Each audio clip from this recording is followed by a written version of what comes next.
मैं doctor R के पुरोहित, आपका स्वागत है। आज राष्ट्रपति के बारे में और आगे चर्चा करें। राष्ट्रपति के पद के लिए आवश्यक योग्यताएं। संविधान के अनुच्छेद 58 के अनुसार राष्ट्रपति पद के उम्मीदवार के लिए कुछ योग्यताएं निर्धारित करता है। इस अनुच्छेद के अनुसार उसकी सबसे पहली योग्यता है कि उसे भारत का नागरिक होना चाहिए। अब प्रश्न उठता है कि भारत का नागरिक होना चाहिए तो क्या उसे प्राकृतिक नागरिक होना चाहिए या कृत्रिम नागरिक भी भारत का राष्ट्रपति बन सकता है? इसके बारे में संविधान स्पष्ट नहीं है, जबकि अमेरिका के संविधान में यह स्पष्ट लिखा हुआ है कि अमेरिका के राष्ट्रपति पद के लिए जो व्यक्ति नामांकन दाखिल करेगा उसे संयुक्त राज्य का प्राकृतिक नागरिक होना चाहिए। प्राकृतिक नागरिक का मतलब होता है जिस व्यक्ति का जन्म उसी देश में हुआ है वही व्यक्ति राष्ट्रपति पद का उम्मीदवार हो सकता है, राष्ट्रपति बन सकता है। कोई दूसरा व्यक्ति जिसका जन्म किसी दूसरे देश में हुआ वो आकर इस देश की नागरिकता लेकर के यहाँ पर रह रहा है स्थायी रूप से, तो ऐसा व्यक्ति अमेरिका का राष्ट्रपति नहीं बन सकता। भारत के संविधान में ऐसा कुछ स्पष्ट नहीं है। तो यदि कभी भविष्य में प्रश्न उपस्थित होगा, मान लीजिए किसी दूसरे देश का व्यक्ति भारत में आकर रहने लगा, भारत की राजनीति में या भारत की व्यवस्था में वो घुल मिल गया, तो यदि ऐसा व्यक्ति राष्ट्रपति बनने की कामना करता है तो यह प्रश्न आगे चल करके सर्वोच्च न्यायालय में जा सकता है और सर्वोच्च न्यायालय फिर यह निर्धारित करेगा कि भारत के राष्ट्रपति के लिए प्राकृतिक नागरिक होना चाहिए या कोई भी नागरिक राष्ट्रपति बन सकता है, ये तब डिसाइड होगा। तो संविधान में क्यों लिखा है कि वह भारत का नागरिक हो। दूसरा, उसकी आयु कम से कम 35 वर्ष होनी चाहिए।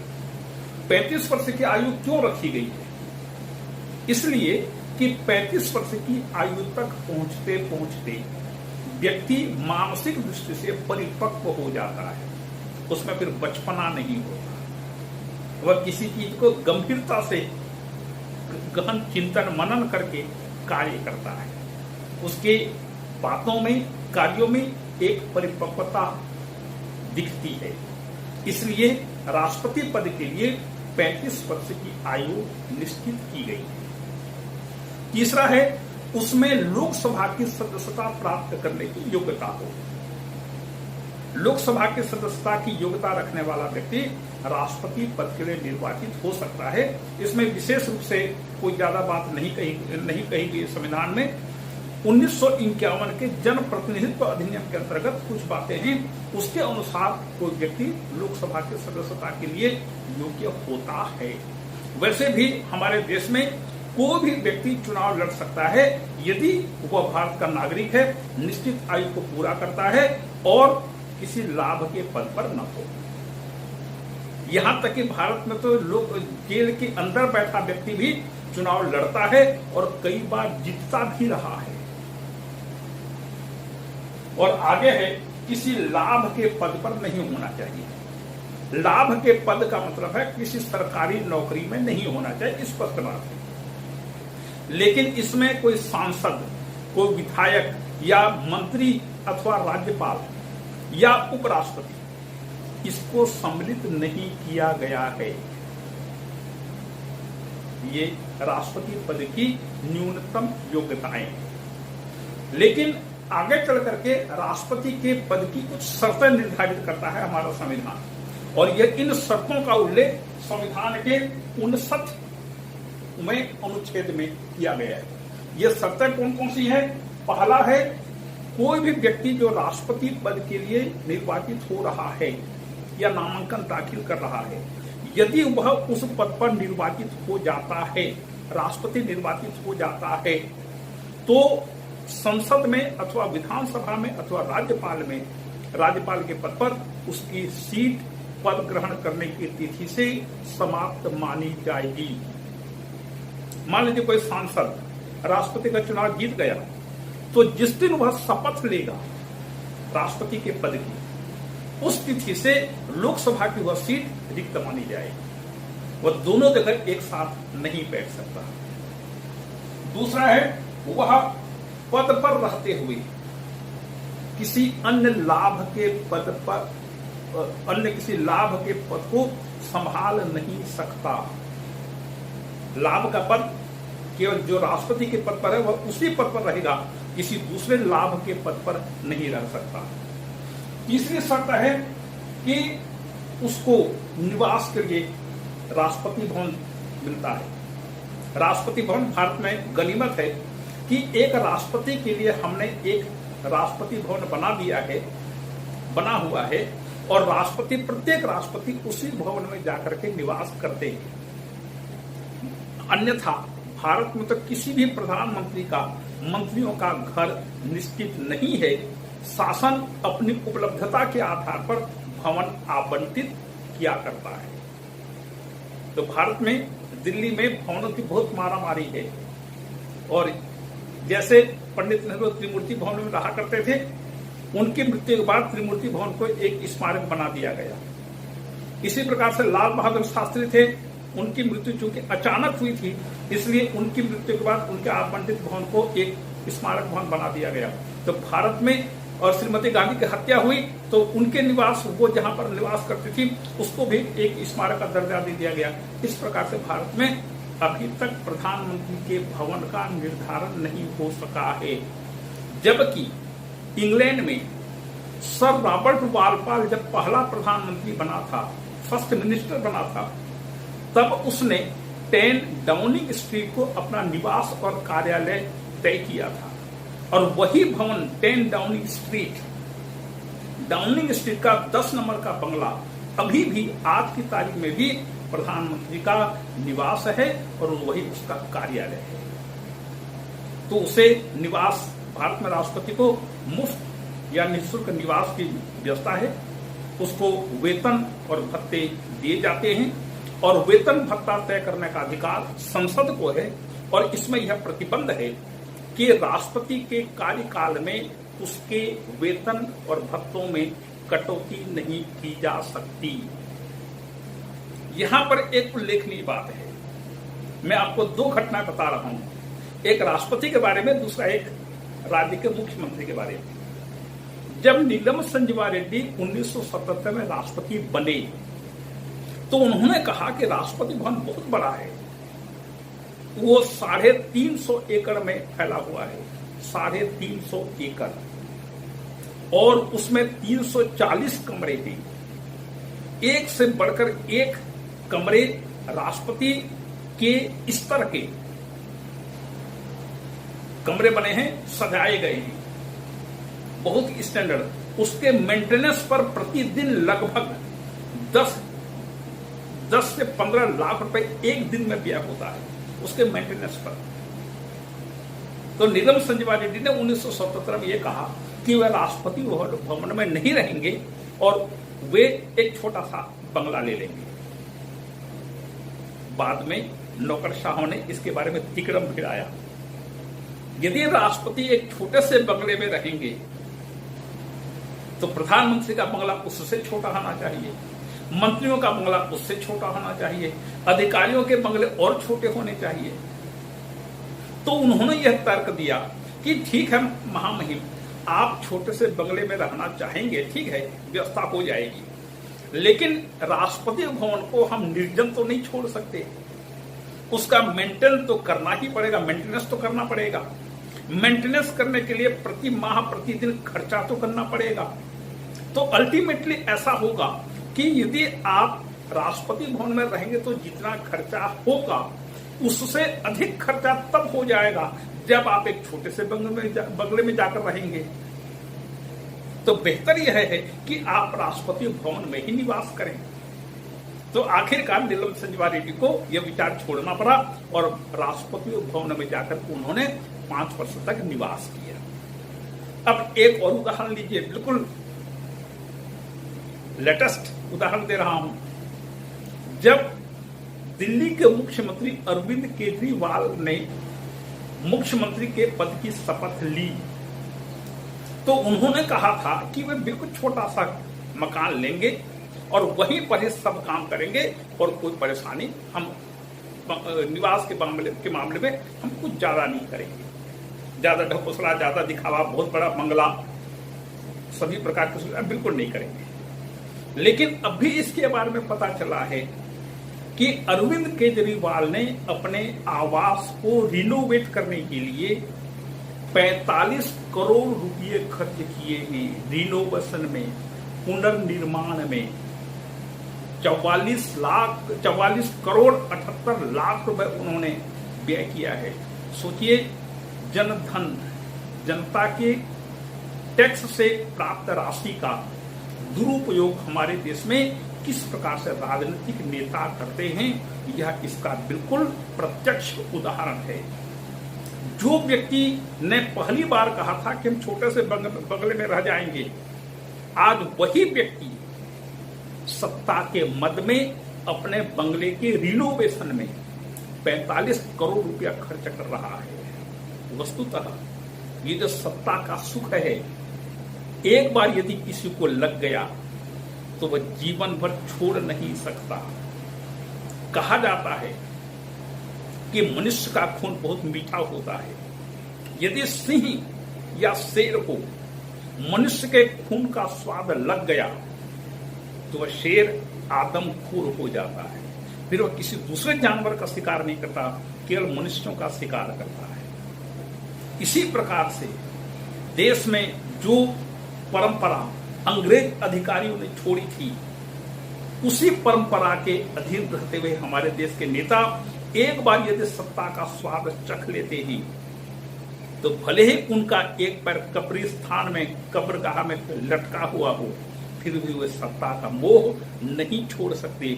इसलिए भारत में सत्ता लोगों को कितनी अधिक प्यारी है। तो ये राष्ट्रपति को दिए जाने वाली सुविधाएं हैं। अब इसके बाद देखें कि अनुच्छेद 361 के अंतर्गत राष्ट्रपति को कुछ विशेषाधिकार दिए गए। विशेष अधिकार दिए गए। ये विशेषाधिकार कौन कौन से? सबसे पहले है कि वह अपने कर्तव्यों का पालन करते हुए जिन शक्तियों का प्रयोग करेगा उसके बारे में उसे न्यायालय में खड़ा किया नहीं जा सकता, वो न्यायालय में उत्तरदायी नहीं होगा।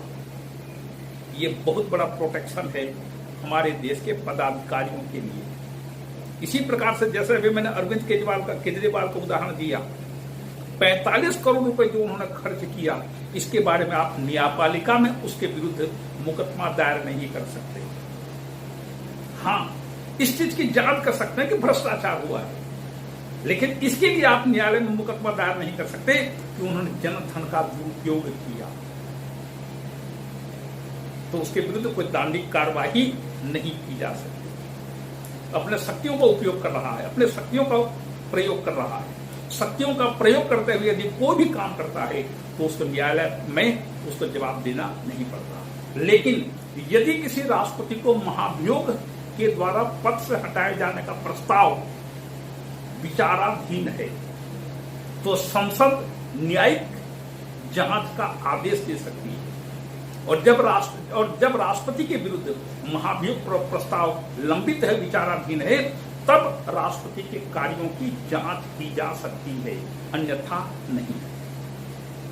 दूसरा विशेषाधिकार है कि न्यायपालिका के द्वारा राष्ट्रपति के विरुद्ध कोई भी दंडिक कार्यवाही नहीं की जा सकती, मतलब न्यायपालिका उसे कोई दंड नहीं दे सकता, उसे गिरफ्तार या कारावास नहीं दी, उसको न तो गिरफ्तार किया जा सकता है न ही उसको कारावास की सजा दी जा सकती है। और दीवानी मामलों में 2 माह की पूर्व सूचना के द्वारा उसके विरुद्ध कार्रवाई की जा सकती है। दीवानी मामला मतलब पैसे कौड़ी, संपत्ति, लेन देन, इससे संबंधित यदि कोई मामला है तो उसको 2 महीने की पूरी नोटिस दी जाएगी, उसके बाद कोई कार्रवाई हो सकती है। लेकिन चूंकि राष्ट्रपति सबसे उच्च पद पर प्रतिष्ठित होता है, इसलिए दीवानी मामले में उससे अपेक्षा की जाती है कि वह इस प्रकार के विवादों में न पड़े और जहां तक हो सके पद की गरिमा को बनाए रखने का प्रयास करे। तो अनुच्छेद 361 में राष्ट्रपति को विशेषाधिकार दिए गए हैं और वह विशेषाधिकार का पूरा पूरा उपयोग करता है। इस मामले में एक उदाहरण आपको देता हूं कि राष्ट्रपति को न्यायपालिका में किसी भी मामले में गवाही के लिए, साक्ष्य देने के लिए प्रस्तुत नहीं किया जा सकता। राष्ट्रपति को न्यायपालिका समन नहीं भेज सकती। लेकिन 1969 में जब वीवी गिरी राष्ट्रपति हुए थे तो सादिक अली नाम के व्यक्ति ने राष्ट्रपति के निर्वाचन के विरुद्ध सर्वोच्च न्यायालय में मुकदमा दायर किया। तो राष्ट्रपति को समन मिला क्योंकि निर्वाचन विवाद था। तो वीवी गिरी ने कहा, मैं इस मामले में अपना पक्ष रखने के लिए मैं स्वयं सर्वोच्च न्यायालय आऊंगा। वो सर्वोच्च न्यायालय में पहुंचे, उन्होंने गवाही दी। और एक उल्लेखनीय बात यह है कि जब वीवी गिरी अपनी सफाई दे रहे थे, अपना वक्तव्य दे रहे थे, तो जितनी स्पीड से, जितने तरीके से बोल रहे थे, सर्वोच्च न्यायालय का स्टेनो, वहां का क्लर्क उसको नोट नहीं कर पाया। जब उसने अपनी असुविधा, अपनी अक्षमता बताई, तो राष्ट्रपति ने अपने पीए को बुलाया राष्ट्रपति भवन से, और वो जब पीए आया तब उन्होंने उससे अपने पूरे वक्तव्य को रिकॉर्ड कराया। अभी तक मतलब राष्ट्रपति वीवी गिरी ने अपने विशेषाधिकारों को परित्याग करते हुए सर्वोच्च न्यायालय में उपस्थित होकर, स्वयं उपस्थित होकर के गवाही दी, साक्ष्य प्रस्तुत किया। ये एक उल्लेखनीय बात है। वैसे इसके अलावा और कोई भी राष्ट्रपति आज तक सर्वोच्च न्यायालय में उपस्थित नहीं हुए हैं और इसकी आवश्यकता ही नहीं पड़ी। इसके बाद और आगे देखें, पद की शपथ। अनुच्छेद 60 के अंतर्गत राष्ट्रपति के पद ग्रहण करने संबंधी व्यवस्था का प्रावधान किया गया है। अनुच्छेद 60 में कहता है, अनुच्छेद 60 में लिखा गया है राष्ट्रपति पद ग्रहण करने के बारे में, राष्ट्रपति को सर्वोच्च न्यायालय का मुख्य न्यायाधीश शपथ ग्रहण कराता है। यदि मुख्य न्यायाधीश नहीं है तो जो भी सर्वोच्च न्यायालय का वरिष्ठ न्यायाधीश होगा वह राष्ट्रपति को पद की शपथ दिलाता है। राष्ट्रपति अपने पद की शपथ में यह कहता है, मैं ईश्वर की शपथ लेकर या सत्यनिष्ठा से शपथ लेता हूं। इस प्रकार से वह शपथ लेता है कि मैं संविधान का परिरक्षण, संरक्षण और प्रतिरक्षण करूंगा। मतलब संविधान को सभी प्रकार से संरक्षित करेगा, उसके अनुसार काम करेगा, उसका पालन करेगा और लोगों से पालन करवाएगा। इसकी शपथ लेता है और पूरे मनोयोग से, पूरी योग्यता का उपयोग करते हुए जनता तथा देश की सेवा करूंगा और जनता के कल्याण के लिए निरत रहूंगा। इस प्रकार की शपथ लेता है। शपथ लेकर उस पर हस्ताक्षर करता है, तब उसका शपथ पूरा होता है। ये शपथ की बात है। अब बहुत महत्वपूर्ण है महाभियोग, राष्ट्रपति को पद से हटाने की प्रक्रिया। एक बात ध्यान रखने योग्य है कि महाभियोग शब्दावली का प्रयोग केवल राष्ट्रपति को पद से हटाने की प्रक्रिया के अंतर्गत किया गया है। यद्यपि पद्धति लगभग वैसी ही है, लेकिन सर्वोच्च न्यायालय के न्यायाधीश या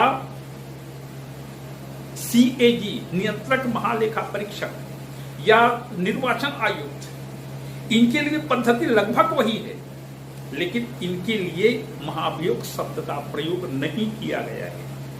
महाभियोग शब्द का प्रयोग केवल राष्ट्रपति को पद से हटाने की प्रक्रिया के रूप में किया गया है। तो यदि कोई आपसे पूछे महाभियोग से किसको हटाया जा सकता है, तो आपका उत्तर होगा राष्ट्रपति। न्यायाधीश नहीं, नियंत्रक महालेखा परीक्षक नहीं, निर्वाचन आयुक्त नहीं, केवल राष्ट्रपति। तो राष्ट्रपति के महाभियोग के बारे में अनुच्छेद 61 में प्रावधान किया गया है कि उसके विरुद्ध संविधान का अतिक्रमण करने के लिए महाभियोग चलाया जा सकता है। लेकिन संविधान का अतिक्रमण क्या है? संविधान इसको परिभाषित नहीं करता, और सर्वोच्च न्यायालय में चूंकि इस विषय में कोई मुकदमा आज तक दायर नहीं हुआ है, इसलिए संविधान का अतिक्रमण किया है। अभी इसके बारे में विस्तार से कुछ कहना उचित नहीं होगा।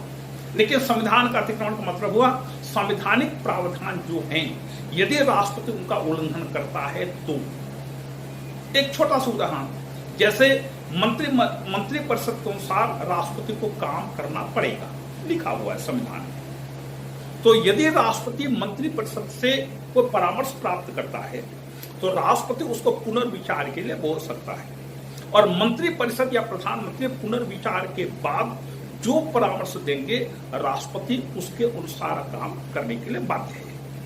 यदि मान लीजिए फिर भी राष्ट्रपति उसके अनुसार काम नहीं करता तो वह संविधान का अतिक्रमण माना जाएगा। तो संविधान के अतिक्रमण के मामले में, अतिक्रमण के आधार पर राष्ट्रपति के विरुद्ध महाभियोग चलाया जाता है। तो इसकी प्रक्रिया क्या है? महाभियोग प्रस्ताव, महाभियोग एक प्रस्ताव के रूप में पेश किया जाता है। वह प्रस्ताव सदन के किसी भी सदन में पेश किया जा सकता है, चाहे लोकसभा हो चाहे राज्यसभा हो। तो जिस सदन में पेश किया जाने वाला है उस सदन के समस्त सदस्यों के, मतलब कि सदन के कुल सदस्यों की कुल सदस्य संख्या की 1/4 सदस्यों के द्वारा उस पर हस्ताक्षर होना आवश्यक है। यहां पर शब्द है कुल सदस्य संख्या। कुल सदस्य संख्या का मतलब क्या हुआ? जैसे लोकसभा की सदस्य संख्या 543 निर्धारित की गई, 545 था। एंग्लो इंडियन को आजकल मनोनीत नहीं किया जाता, तो 543 हुआ। 543 कुल सदस्य संख्या है। कितनी सीट खाली है उसको छोड़ दीजिएगा, तो लोकसभा की कुल सदस्य संख्या 543 है। 543 का 1/4 उतने सदस्यों का उस प्रस्ताव पर हस्ताक्षर होना अनिवार्य है। एक, और दूसरी चीज, जो प्रस्ताव पेश कर रहा है वह 14 दिन की नोटिस देगा सदन में, और जैसे सदन में नोटिस देगा 14 दिन की, तत्काल इसकी सूचना राष्ट्रपति को दी जाती है। तो 14 दिन की नोटिस और 1/4 कुल सदस्य संख्या क्या, 1/4 सदस्यों का हस्ताक्षर। उसके बाद सदन उस पर विचार करेगा। आवश्यक हो तो वह एक जांच आयोग बना सकता है। जांच आयोग कैसा होगा? संसद, वह सदन खुद निर्धारित करेगा। जांच आयोग जांच करेगा, जांच करने के बाद अपनी रिपोर्ट देगा, सदन में उस पर चर्चा होगी, और कुल सदस्य संख्या के 2/3 बहुमत से सदन यदि उस प्रस्ताव को पारित कर देता है तो प्रस्ताव पारित माना जाता है उस सदन से। उसके बाद वही प्रस्ताव दूसरे सदन में भेजा जाएगा। दूसरा सदन पूरे आरोपों की जांच करेगा, और आरोपों की जांच करने के बाद जब उस पर विचार करेगा तो राष्ट्रपति स्वयं या अपने वकील के माध्यम से वहां पर उपस्थित हो सकेंगे, और उन पर जो जो आरोप लगाए जाएंगे उन आरोपों का वह वकील या स्वयं राष्ट्रपति जवाब देंगे। इसके बाद मतदान होगा। मतदान में यदि दूसरा सदन भी कुल सदस्य संख्या के 2/3 बहुमत से पारित कर देता है तो पारित करने की तिथि से राष्ट्रपति का पद रिक्त माना जाता है। वैसे एक बहुत अच्छी बात यह है कि आज तक भारत में राष्ट्रपति के विरुद्ध महाभियोग प्रस्ताव शुरू तक नहीं किया गया है। यह हमारे लिए बहुत ही अच्छी बात है। थोड़ा सा अमेरिका से तुलना करें।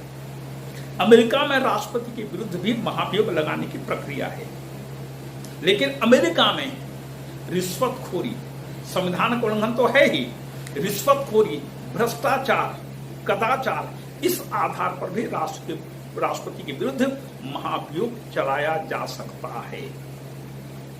महाभियोग प्रस्ताव प्रथम सदन में पेश होगा, वहां पर भारत में किसी भी सदन में पेश किया जा सकता है।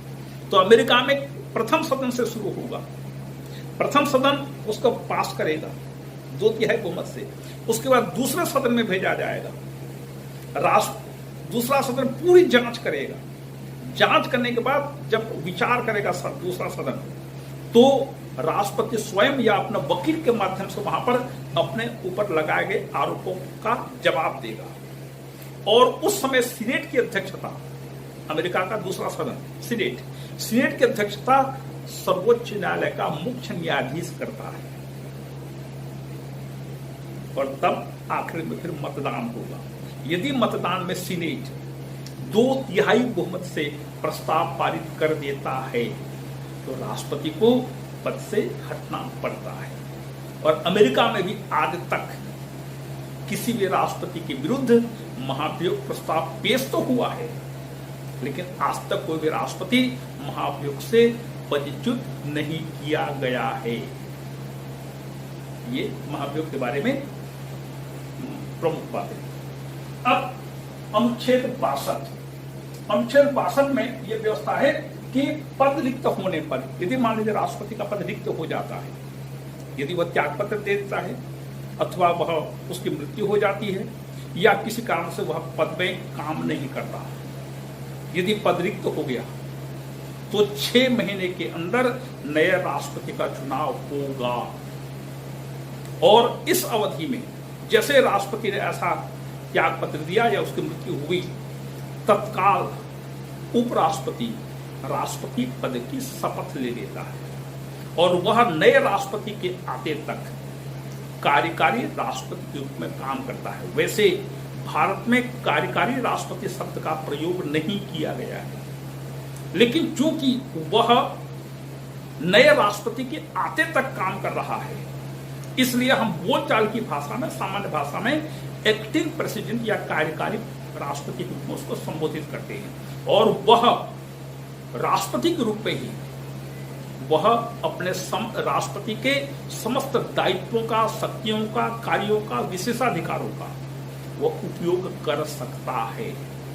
क्योंकि उपराष्ट्रपति का कार्यकाल समय कार्यकारी राष्ट्रपति के रूप में उसका काम, उसका समय बहुत सीमित होता है, टेम्परेरी होता है।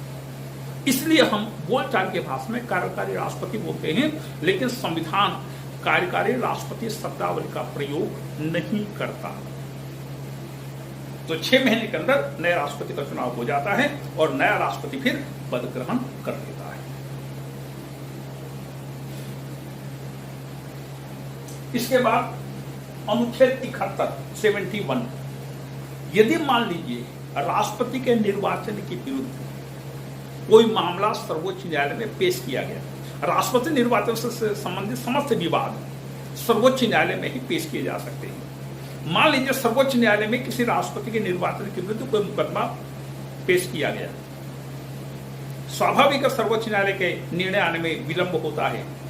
मान लीजिए राष्ट्रपति के चुनाव को सर्वोच्च न्यायालय ने अपने फैसले में अवैध घोषित कर दिया, शून्य घोषित कर दिया, तो इस अवधि में राष्ट्रपति ने जो काम किया वे सब काम अवैध नहीं हो जाएंगे, वह न्याय संगत, विधि संगत ही माना जाएगा। ये महत्वपूर्ण बात है। यदि मान लीजिए राष्ट्रपति, किसी एक व्यक्ति राष्ट्रपति के पद पर निर्वाचित हुआ, उसके विरुद्ध मुकदमा चला, निर्वाचन विवाद हुआ और उसके विरुद्ध मुकदमा चला, सर्वोच्च न्यायालय में फैसला आते आते 6 महीने 8 महीने बीत गए और इन 6-8 महीने में राष्ट्रपति ने जो भी काम किया उसका काम अवैध माना नहीं जाएगा। मान लीजिए सर्वोच्च न्यायालय उस राष्ट्रपति के निर्वाचन को अवैध घोषित कर देता है, तो इस 6-8 महीने के अंदर उस व्यक्ति ने राष्ट्रपति के रूप में जो भी काम किया वह वैध माना जाएगा, अवैध नहीं माना जाएगा। उसने जो काम किया सब सही किया। ये एक महत्वपूर्ण बात है। अब इसके आगे राष्ट्रपति की शक्तियां हैं, राष्ट्रपति की शक्तियों के बारे में फिर अगले व्याख्यान में चर्चा होगी। आपको धन्यवाद।